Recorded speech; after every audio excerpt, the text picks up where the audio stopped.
It happened on a Tuesday, the kind of day that should have been ordinary. I was in the kitchen slicing apples for the pie I always made on family days. Cinnamon, nutmeg, the usual. Except this time, something was off.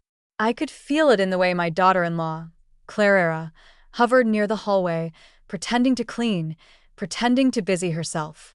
My son, Jordan, hadn't looked me in the eye all morning. And when I asked him if he wanted his usual tea, he just muttered, "I'm good." That's how it started. Quiet, cold, but it didn't stay that way. Not for long. Before I dive in, feel free to let me know where you're watching from. And if you enjoy the story, a like and subscribe would mean a lot. That afternoon, Clara finally said it. "No chyshetashchin, no jam. Just Helen, it's time we talk about rent." I looked up confused. "Rent?" She nodded. "You're living here now, and it's only fair." I dropped the knife onto the cutting board. "Clara, this is my house." Her expression didn't change. "That's the thing. Jordan and I took over the mortgage last year. We're managing the bills. You've been living here since your surgery, and well, with inflation and everything." She trailed off like that made it better. My hands started shaking. I gripped the counter. "My house. My late husband and I built this place from nothing. I'd planted every tree in the garden, painted every wall, raised Jordan here. And now this woman, this outsider, was telling me I needed to pay rent. But it got worse. Her mother, Gladys, strolled in from the living room like she owned the place, wrapped in one of my old shawls, sipping from one of my antique teacups. "Is everything all right?" she asked, though the smirk on her face told me she already knew. Clara glanced at her, then looked back at me. "You see, Mom's going to stay in the guest room indefinitely, so we thought it best to make things official." "Official?" I whispered. "You're letting your mother live here for free. But I have to pay rent." Gladys chuckled.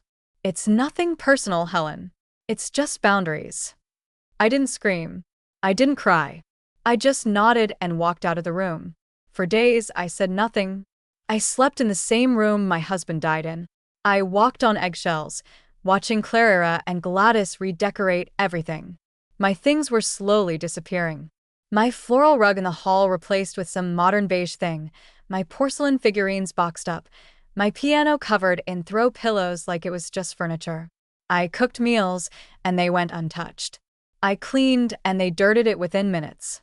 Jordan, my own son, said little. He kissed me on the forehead in the mornings like I was some old tenant, not his mother. I thought I was going mad until the moment I found the envelope.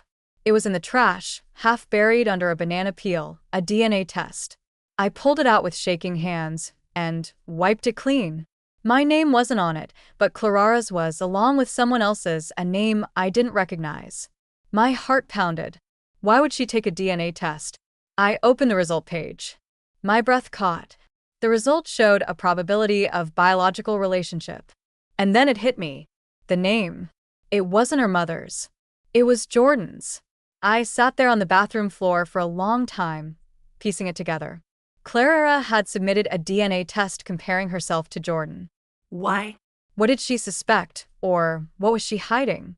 That night, I watched her closely. She laughed too loudly and touched Jordan's shoulder just a bit too often when she spoke. She kept glancing at me like she knew I'd found something, and I kept my mouth shut for now. The next morning, Clara taped an envelope to my door. Invoice. $1 for $400 due by next Friday.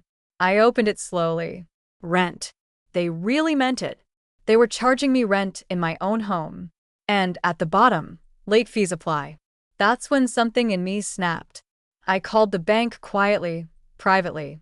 I had never fully transferred the deed. Jordan and Clara didn't know that. My late husband had insisted on a clause, one that would allow me to hold ownership unless I chose to release it. They thought taking over the mortgage made them owners.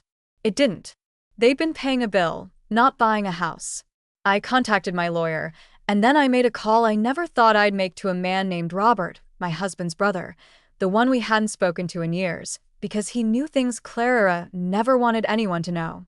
Things about her past, about her name, about her real mother. The next few days, I played nice. I paid a portion of the rent, cooked extra food, and smiled when they made changes to the house. I acted like the confused old lady they thought I was. But behind the scenes, I was assembling everything: documents, old letters, photos. I even scheduled a second DNA test, not for Clara, but for me and Jordan, because a seed of doubt had been planted, a terrible, poisonous thought I couldn't ignore. What if he wasn't mine? One evening, Clara entered my room without knocking. "Hope you're settling in," she said, fake sweet. "I know this adjustment has been tough for you." I looked at her and asked one question. "Do you love my son?" Her face twitched. "Of course I do. Even though you lied to him about your past." Her eyes narrowed. "Excuse me?" I smiled. "You heard me."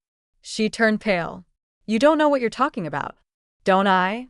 I said softly, reaching into the drawer beside my bed. I pulled out the original DNA test. Her hands trembled. "Where did you get that?" I didn't answer, just watched her lips tighten. That night, I slipped out of the house, took only a small suitcase, and left a note for Jordan. "Don't call me until you've read this." I left the DNA results. I left the property deed, and I left a flash drive full of documents Robert had given me. Adoption papers, old photos, a newspaper article about Clara's biological parents, and a missing girl case. She had changed her name when she was 16. Jordan didn't know. He never knew. I left everything. I checked into a small cottage by the lake, quiet, safe. I spent 2 days there in silence, then went to the clinic. I gave my sample, waited 3 days, and when the results came back, I stared at them for an hour. My hand clutched the armrest so hard it ached. My knees almost buckled. It was there. The truth. The kind of truth that breaks your ribs from the inside out. Jordan was not my biological son. I couldn't breathe. My mind spun back to the hospital, 28 years ago. The power outage, the confusion in the nursery, the nurse who looked nervous, the way my baby cried when they brought him in. Had they given me the wrong child? Had I raised someone else's son for nearly 3 decades? And who had my real child become? I didn't cry. I couldn't. Not yet. I sat still, completely still, until my phone buzzed. It was Jordan. Just one message. "We need to talk." I saw everything. Clara is gone. But that wasn't the twist that shook me most. Because attached to that message was a picture of Clara standing outside a courthouse with a lawyer and a new man beside her holding a toddler captioned, "Welcome to your new life, Ava." And the man had the same name from the original DNA test. But I wasn't the only one who'd done a test recently, because in Jordan's next message, he wrote one final sentence that made my chest go cold. "Mom, you need to sit down. I took a DNA test too, and the results are worse than you think." I read that text 100 times. "Mom, you need to sit down. I took a DNA test too, and the results are worse than you think." My hands shook, but not from fear. From the kind of silence that lives in your bones when everything you thought was real suddenly isn't. I sat in the dim cottage kitchen, sunlight barely slipping through the curtains, the scent of old pine and lake water clinging to the air. I didn't reply. Not yet. I needed a moment. Or maybe I needed 1,000. Jordan's text shattered something inside me, something I didn't even know I had left to break. I had just learned the son I raised wasn't biologically mine. And now, what more could possibly be worse? 10 minutes later, my phone rang. Jordan. I let it ring twice before I answered.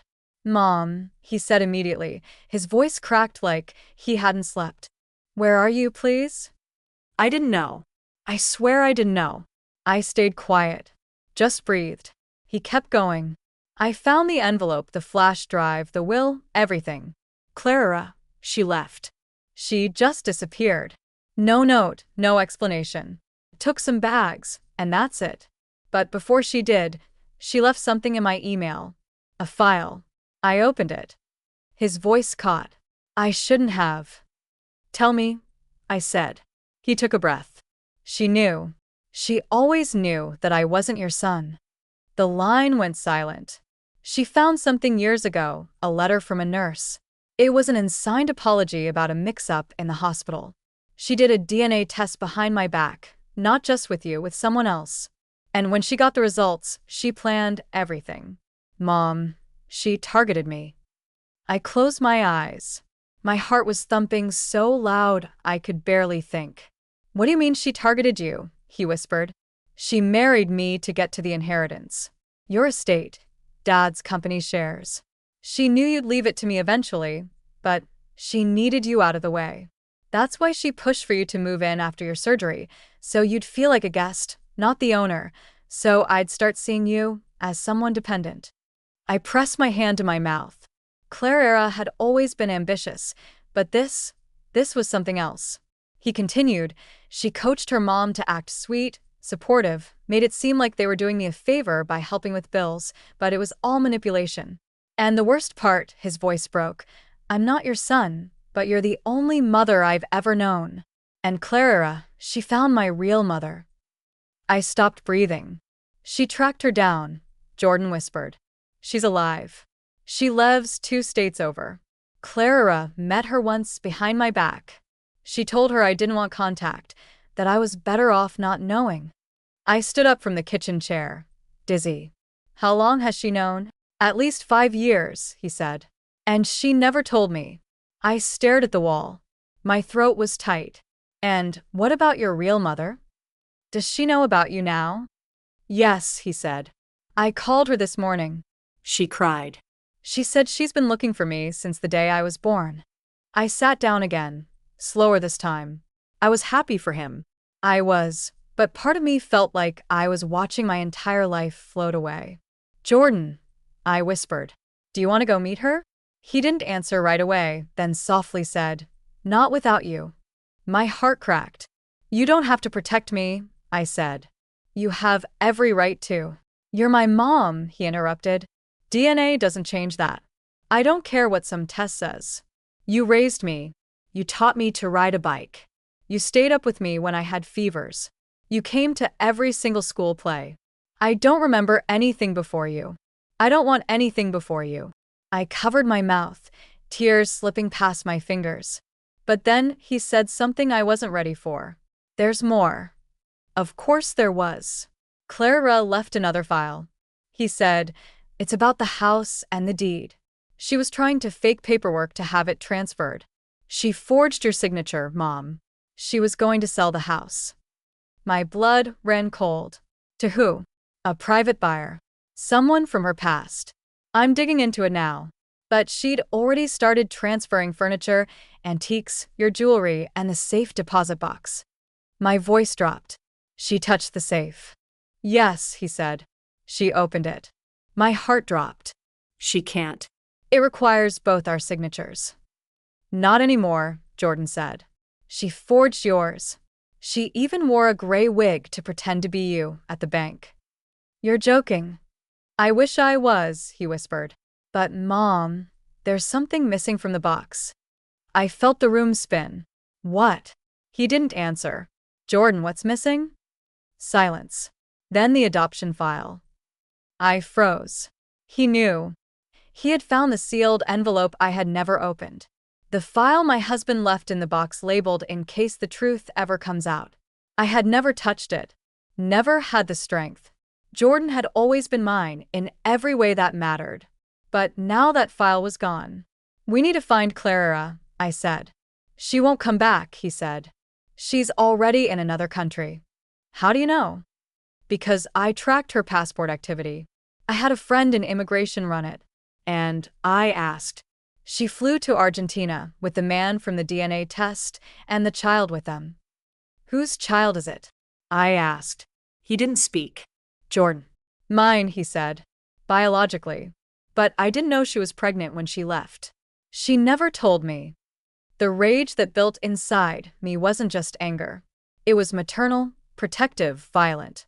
She had used him, stolen from us, lied, manipulated. And now she was gone with the only thing that might have saved him from this whole mess, his child. I stood up, went to the drawer, and opened a folder I hadn't looked at in over 20 years.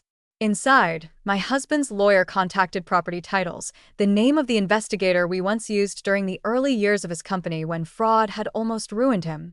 I picked up the phone. That night, I didn't sleep. In the morning, I got a text. It wasn't from Jordan. It was from Gladys. It read, "I didn't know Clara would take it this far. Please, we need to talk. Meet me at the old greenhouse behind Willow Park at 6 p.m. Come alone." I stared at it for a long time. And then my doorbell rang. When I opened it, there stood a boy, maybe 12, shaking. He handed me a small package, a letter attached, scrawled in handwriting I didn't recognize. But the name on the envelope was to the woman who raised the boy I couldn't keep. The envelope in my hand felt heavier than it should have. Not just paper weight, but soul weight. The kind of heaviness that carries 28 years of what-if secrets and the silent agony of a mother who never got to hold her child again. I looked down at the boy. His eyes were wide, pupils darting to the driveway like someone had warned him not to linger. "Who gave this to you?" I asked softly. "A lady in a blue coat. She said she knew your son." My breath caught. "Did she say anything else?" He shook his head. "She just said I'd understand once I opened it."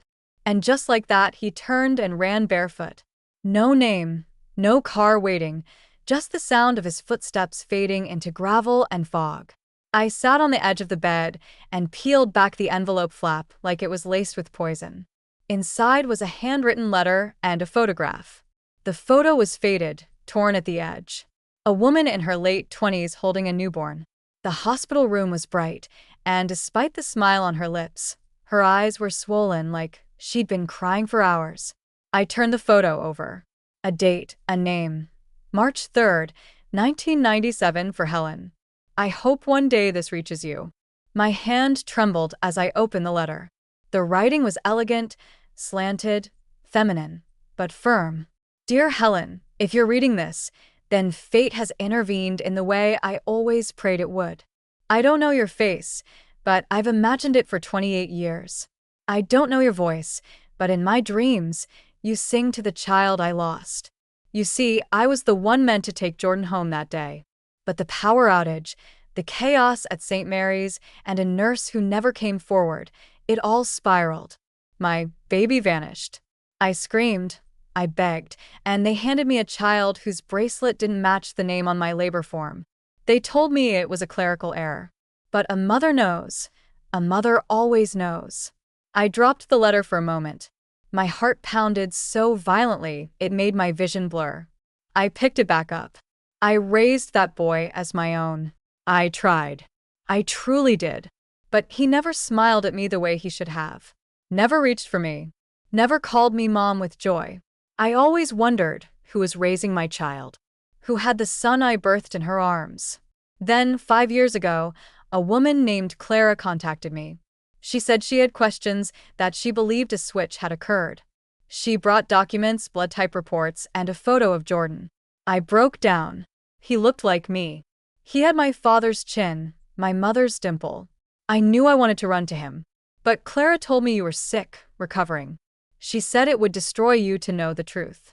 So I waited and waited. But the waiting became unbearable. When she emailed me last week and said you found the test results, I knew the silence had to end. "Please, Helen, I don't want to take him from you. I just want to know him, even if it's just from a distance." Tears blurred the final lines. "I'm not here to undo what life made sacred. You are his mother. You always were. But maybe, just maybe, there's still room in his life for the woman who lost him that day. With deepest sorrow and hope, Camille." I sat frozen for nearly half an hour. Everything hurt. My fingers, my chest, my memories. My understanding of motherhood was being rewritten in real time. And somehow, I had to make peace with it. Camille wasn't the enemy. Clara was. Clara, with her poison charm and strategic moves, had manipulated both timelines. She'd stolen from my past and Jordan's future, and I still didn't know where she was hiding or what she planned next. But at 5:45 p.m., I remember the text from Gladys. "Meet me at the greenhouse. Come alone." I grabbed the letter, slid it into my coat, and walked out the door. Willow Park was nearly empty. Just wind-rustled branches and a long gravel path cutting through overgrown wildflowers. The greenhouse stood at the far end, abandoned for years, its glass walls cracked, Vines curling around the doors like nature was reclaiming what humans forgot. I stepped inside. The air was humid. Dust danced in beams of sunlight that pierced through the broken ceiling. And there, sitting on an overturned flower pot like a throne of guilt, was Gladys. She looked thinner, paler. Her pearl earrings swung slightly as she tilted her head. "You came," she said, like she wasn't surprised. "You have 5 minutes," I said. "Talk." She sighed. I didn't agree with what Clara did. Not all of it. But I did stay silent. I let her lie to Jordan. I let her move your things because she told me a story that I believed. "What story?" I asked coldly. "That you were controlling? That you didn't want to give Jordan his freedom? That the house was never really his?" She said she just wanted to build a home with him and raise a family without your constant judgment. I laughed bitterly.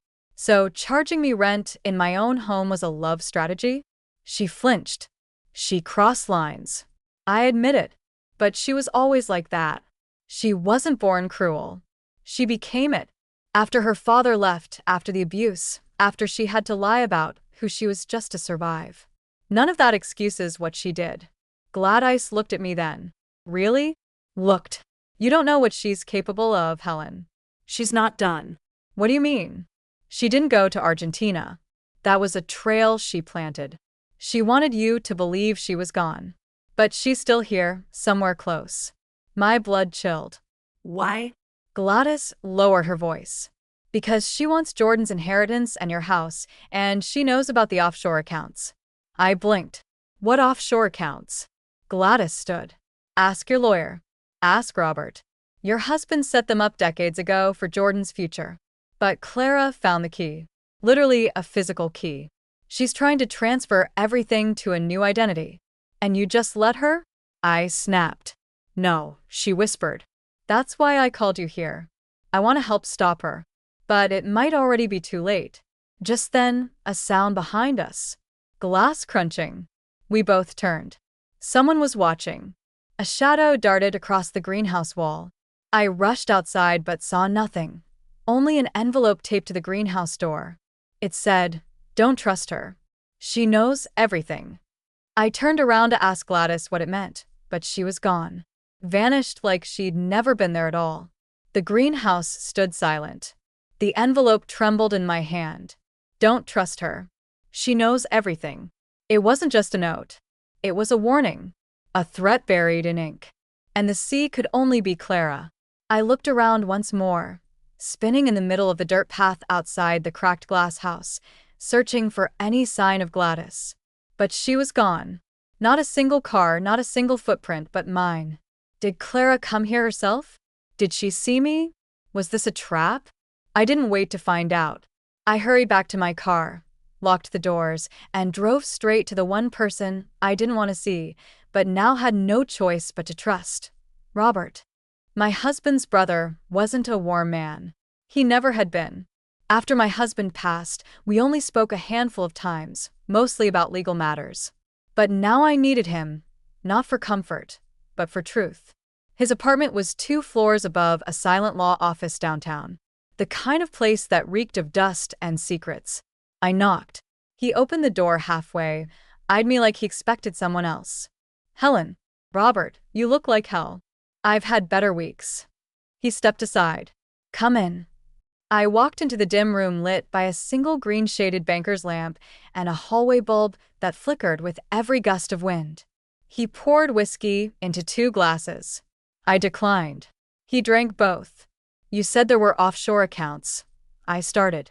He didn't flinch. "There are." "Why didn't you tell me?" "Because they weren't meant for you." I stiffened. "Excuse me?" "They were meant for Jordan. Jordan, who I now know isn't biologically mine?" He looked at me. "Then, does that change how you feel about him?" "No," I said firmly. "Then don't make it change how you fight for him." I sat down, bone-tired. "What's in those accounts?" "A little over 9 million, diversified, safe. He can access them on his 35th birthday, if he's alive, if the key still exists." My blood ran cold. "You think Clara would hurt him?" Robert leaned forward. "I don't think she'd hesitate." I stared at him, disbelieving. She's already drained one of the smaller satellite accounts, the one in Monaco. Used a forged identity and a burner passport. The wire trail is buried, but I saw it. She's gearing up for a full transfer. If she gets the main key, it's gone. And you're just telling me now. Because until now I didn't think you were ready. Ready for what? To learn what your husband did. I stiffened. What are you talking about? Robert took a breath. He knew about the baby switch. Not at first, but later. A nurse contacted him a month after Jordan turned 4. She said she couldn't live with the guilt. I stopped breathing. He told her to stay quiet. Robert continued, said it would destroy you if you found out. He checked the birth records, ran a private paternity test, and got confirmation that Jordan wasn't his. But by then, you loved that boy. You were his mother. So, he kept the secret, paid the nurse to leave the country, and set up the accounts to protect Jordan's future. I gripped the edge of the chair so hard my knuckles ached. So he lied to me. He protected you, Robert said flatly. The kind of protection that feels like betrayal, I whispered. He died with that truth locked away. Robert slid a small black USB stick across the table. Everything's on here. Files, letters, the nurse's statement, and a second key. I blinked. Second key. The safe deposit box wasn't the only place your husband stored documents. There's another in Zurich. I already booked your flight. You assumed I'd go. You have no choice. He said Clara's already halfway there. She's looking for the Zurich box. I clenched my jaw. Then I'll get there first. Not alone. He said, I'm sending someone with you. A security consultant. Private detail. You think I need a bodyguard? No, he said grimly. I think you need a witness. I took the flight at dawn. Jordan begged to come, but I told him no. I needed him safe. I needed him to stay and meet Camille, his biological mother. I needed him to know he could have 2 mothers without losing either. The plane touched down in Zurich to gray skies and bitter wind. The man waiting for me at the terminal was tall, silent, and wore mirrored glasses that never left his face. Max, he said. Robert sent me. We didn't speak again until we reached the bank. It was an old building carved into stone with doors thicker than most vaults. Inside, I was led to a private room. They verified my ID. I signed forms. Then they brought out a steel box, small, dusted, marked only with the number 43. I unlocked it with the second key Robert gave me. Inside was a leather binder, a stack of cash, and a third DNA report. I opened it slowly. The names leapt at me.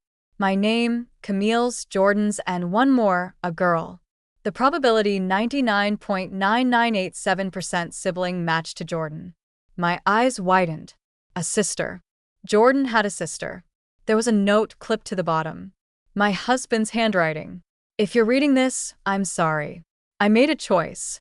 One I couldn't undo. There were 2 children involved in the switch. 2 families broken. But I kept one truth locked away for when the time was right. If Clara ever finds this before you, everything is at risk. She has ties to the man who adopted the sister. She's after her now. Her name is Isla, born 6 minutes after Jordan, raised in a foster home in Budapest. I tried to locate her. I couldn't, but if you can. The door to the bank opened too fast.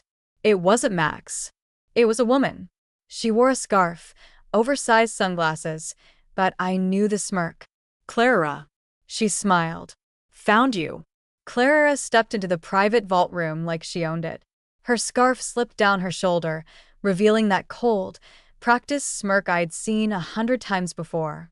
Usually right before something precious of mine went missing. Max wasn't behind her. He wasn't anywhere. My heart dropped. Had she gotten to him, too? I stood slowly, sliding the binder closed and tucking it beneath my coat. She didn't flinch. You move fast for a retired woman, she said, her voice soft but laced with venom. Zurich's safe deposit boxes, offshore inheritance files. I'll admit, Helen, you surprised me. Where's Max? I asked. Don't worry, she said, tossing her gloves onto the table. He just needed a nap. I offered him one. I clenched my fists. You drugged him? A girl has to be resourceful, she said. Besides, you taught me that, didn't you? All that quiet patience, watching, waiting, gathering evidence. It's inspiring, really. I know everything now, Clara. Do you? She asked, tilting her head. Because from where I'm standing, you still look shocked. Let me guess. You just found out about EA. I stiffened. You knew? Oh, I've known about EA for years, she said. I even tracked her down once. Sweet girl, quiet, too trusting. What did you do? I asked. She smiled. Nothing yet. I stepped forward. You won't touch her or Jordan or that child you left the country with. Argentina was a red herring, she shrugged. Fake stamps, hack systems. I left that trail for amateurs to follow. You used him, I hissed. You married him knowing he wasn't mine, knowing his identity wasn't even his. And she said with a shrug, what did he lose? A name, a history? He gained everything from me until you started sniffing around. He lost a mother, I snapped. And you lost your mind. She laughed. Actually laughed. Still full of fire, aren't you? I remember when I first moved in. You used to be so proud, always talking about legacy, family, honor. Then your body broke down, and suddenly you were just another woman waiting to be told where she could sleep. You should have stayed small, Helen. Obedient, quiet, but you couldn't help it. Couldn't resist digging. I pulled the binder out from beneath my coat and slammed it on the table. I didn't dig. I uncovered. This is the end of your game. Her eyes flicked to the binder. I saw the twitch in her jaw, the panic she tried to mask. What's in there? She asked, voice thinning. Everything, I said. DNA, letters, bank authorizations, proof that your entire marriage was based on fraud. You impersonated me, forged federal documents, and moved money internationally under fake identities. I could hand this to Interpol and have you arrested before breakfast. She stepped forward. But you won't. Why not? Because Jordan still loves me. Not anymore, I said. He read the files. He saw your email to Camille. He found the burner account. He knows you used him. Her lips trembled. He wouldn't believe you over me. He doesn't have to, I said. He believes the facts. And guess what? That child you thought you could keep, your daughter, he's already contacted child services. They're tracing custody now. DNA proves it's his, not yours to run off with. Not anymore. Her hands clenched into fists. You think you've won? No, I said softly. I think I've stopped losing. Suddenly, she lunged faster than I expected. She shoved the binder to the floor and dove for it. I moved quicker, slapped the emergency button under the table, one the banker had shown me just before entering. Sirens blared. The vault doors began to seal. She froze. 2 security guards stormed in. Max stumbled in after them, one hand to his neck, dazed but upright. Get her, I said, pointing to Clara. She's not supposed to be here. She assaulted my security escort and tried to steal evidence. Clara looked around wildly. You can't prove anything. Actually, Max croaked, pulling a pen from his jacket. I can. He clicked it. A red light blinked at the top. Audio recorder. Heard everything. Clara screamed. They cuffed her, dragged her out of the vault, heels scraping against marble, cursing my name, Jordan's name, even her own mother's. I watched her vanish behind the steel doors. I didn't feel triumphant. I didn't feel victorious. I felt exhausted, hollow, but free. Max drove me back to the airport. On the way, I called Jordan. He didn't answer. I tried again. No luck. My stomach turned.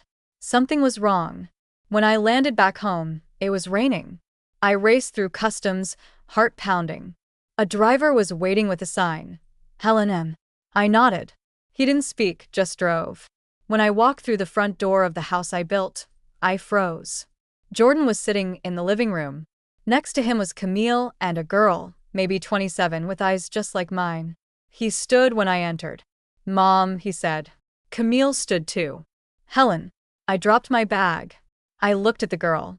She stepped forward. Her voice wavered. Imsha. I walked toward her. She opened her arms, and for the first time in my life, I hugged my daughter. Jordan placed his hand on my back. "She's been looking for you," he said. "I didn't know I was missing," I whispered. We sat together for hours.